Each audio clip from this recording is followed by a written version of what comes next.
இன்னைக்கு நம்ம என்ன பார்க்க போறோம் சொல்லி பார்த்தோம்னா, ஒரு நேயரினுடைய கேள்விக்கான விடையைத்தான் பார்க்க போகிறோம். அவர் என்ன கேட்டிருக்கார் சொல்லி பார்த்தோம்னா, இந்து மதத்தில் அனைத்து கடவுளர்களும் தாமரையின் மீது வீற்றிருப்பதன் காரணம் என்ன என்பதுதான் அவருடைய கேள்வியாக அமைந்திருக்கிறது. இந்த தெய்வ மூர்த்தங்களுக்கும் இந்த தாமரை மலருக்கும் என்ன சம்பந்தம்? பெரும்பாலான தெய்வங்கள் அந்த தாமரை மலரின் மீது அமர்ந்திருப்பது போலவே உருவங்களை அமைத்திருக்கிறார்களே, இதற்கான காரணம் என்பதுதான் அவருடைய கேள்வியாக அமைந்திருக்கிறது. இந்த தாமரை என்பது தெய்வீகத்தன்மை வாய்ந்தது என்பது நாம் எல்லோரும் அறிந்ததே. அதாவது தாமரை புஷ்பம், கமல புஷ்பம்னு சொல்லுவா. இதனை பத்மம் என்ற பெயரிலும் அழைப்பார்கள். இப்படி யோசிச்சு பாருங்களேன். சாதாரணமாக நம்ம தரையில் உட்காரும் பொழுது கூட எப்படி சொல்லுவா? பத்மாசனம் போட்டு உட்காருன்னு சொல்லுவா தெரியுமா?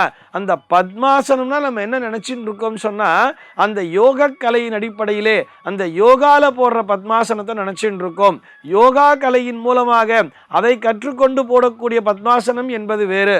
அது என்ன பண்ணுவாங்கன்னா, இந்த பாதத்தை, அதாவது வலது பாதத்தினை இடது தொடையின் மீதும் இடது பாதத்தினை வலது தொடையின் மீதும் வைத்துக்கொண்டு அந்த மோன நிலையிலே, ஒரு தியான நிலையிலே அமர்வதற்கு பத்மாசனம் என்று பெயர்.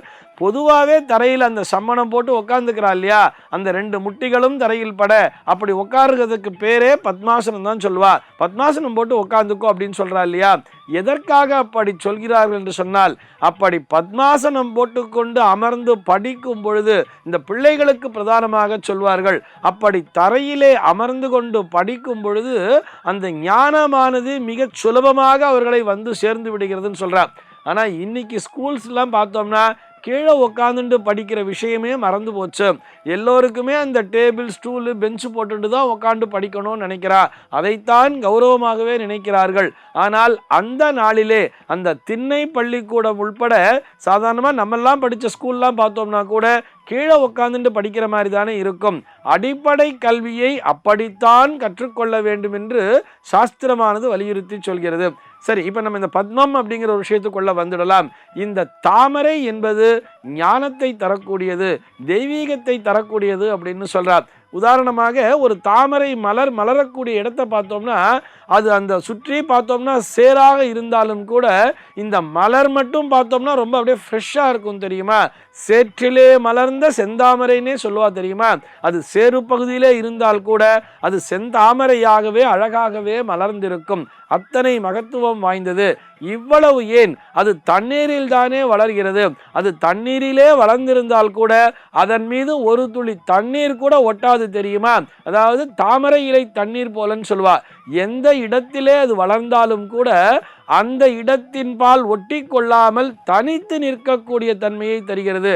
இப்படித்தான் நாமும் இந்த உலகத்திலே வாழ வேண்டும்னு சொல்றார். நம்மை சுற்றி நிறைய பிரச்சனைகள் இருக்கலாம், அது எப்படி வேண்டுமானாலும் இருக்கலாம். அதாவது காம, குரோத, லோப, மோக, மதமாச்சரியங்களை தரக்கூடிய இந்த மாயா லோகமாக இந்த உலகமானது இருந்தாலும் கூட அந்த உலக மாயைகளில் இருந்தெல்லாம் நாம் தனித்து இருக்க வேண்டும் என்பதை சொல்லுகின்ற விதமாகத்தான் அந்த தாமரை மலரினை அந்த தெய்வ அர்ச்சனைக்கு பயன்படுத்துகிறார்கள். அந்த தெய்வ மூர்த்தங்களும் கூட கடவுள்கள் என்பவர் யார்? அனைத்தையும் கடந்தவன் தானே கடவுள்னு சொல்றார். ஆக சுகதுக்கங்கள், பாசம், இந்த மாதிரி விஷயங்கள் அத்தனையில் இருந்தும் இந்த உலக மாயைகள் அனைத்தையும் கடந்தவனே கடவுள் என்னும் பொழுது அந்த கடவுள்கள் இந்த பத்மத்தின் மீது, அதாவது இந்த தாமரையின் மீது அமர்ந்திருப்பதாக உருவகப்படுத்தப்படுகிறார்கள். அத்தனை மகத்துவம் என்பது இந்த தாமரை மலருக்கு உண்டு. இந்த தாமரை மலருக்கும் இந்த மகாலட்சுமிக்கும் நெருங்கிய தொடர்பு இருப்பதாக சொல்கிறார்கள். அதாவது இந்த தேவர்களும் அசுரர்களும் ஒன்றாக இணைந்து பார்க்கடலை கடையும் பொழுது அதிலிருந்து வந்த பொருட்களிலே இந்த தாமரை மலரும் ஒன்று என்று சொல்வார்கள். அதனால்தான் தெய்வீக மூர்த்தங்கள் அத்தனையிலும் பார்த்தோம்னா கையில தாமரை மலர் அப்படிங்கிறது இருக்கும். குறிப்பாக பார்த்தோம்னா அம்பாளினுடைய கரங்களிலே அந்த தாமரை மலரை வைத்து கொண்டிருப்பார். இது போக அந்த மகாவிஷ்ணுவினுடைய அந்த நாபியிலிருந்தே, அதை கூட எப்படி சொல்வார்கள், நாபிக் கமலம் என்று தானே சொல்வார்கள். கமலம்னு சொன்னா தாமரைன்னு அர்த்தம். மகாவிஷ்ணுவுடைய அந்த தொப்புளிலிருந்து, அந்த நாபியிலிருந்து ஒரு தாமரையானது வளர்ந்திருக்கும். அதன் மீதுதான் பிரம்மா என்பவரே தோன்றி இருப்பார். பிரம்மாவும் அங்கேதான் அமர்ந்து கொண்டிருப்பார் என்பதையும் பார்க்கிறோம். ஆக பிரம்மா என்கின்ற அந்த பிரம்ம ஞானம் என்பது எங்கிருந்து கிடைக்கிறதுன்னு சொன்னா இந்த தாமரை மலரில் இருந்துதான் கிடைக்கிறது. அதனால்தான் மகாவிஷ்ணுக்கு பத்மநாபன் அப்படின்னே பேர் இல்லையா? பத்மத்தை நாபியிலே கொண்டிருப்பதால் அவருக்கு பத்மநாபன் அப்படின்னே பேரு. இப்படி மிகச் சிறந்த ஒரு ஞானத்தை தரக்கூடிய மலராக, அனைத்தையும் கடந்து தனித்து நிற்கக்கூடிய சூழலை இந்த தாமரை மலர் என்பது நமக்கு வெளிப்படுத்துவதால், இந்த தாமரை மலர் அதற்குரிய ஒரு சாதனமாக உருவகப்படுத்தி இருப்பதால் தான் இந்த தாமரை மலரின் மீது அனைத்து விதமான தெய்வங்களும் அமர்ந்திருப்பதை போல, அல்லது அந்த தாமரை மலரை அனைத்து தெய்வங்களும் உபயோகப்படுத்துவதைப் போல நம்முடைய புராணங்கள் நமக்கு சொல்லித் தருகின்றன. இத்தனை மகத்துவம் வாய்ந்த தாமரை மலரை கொண்டு நாமும் இறை மூர்த்தங்களை அர்ச்சிப்போம், ஞானத்தினை பெறுவோம். சர்வே ஜனாஹ சுகினோ பவந்து.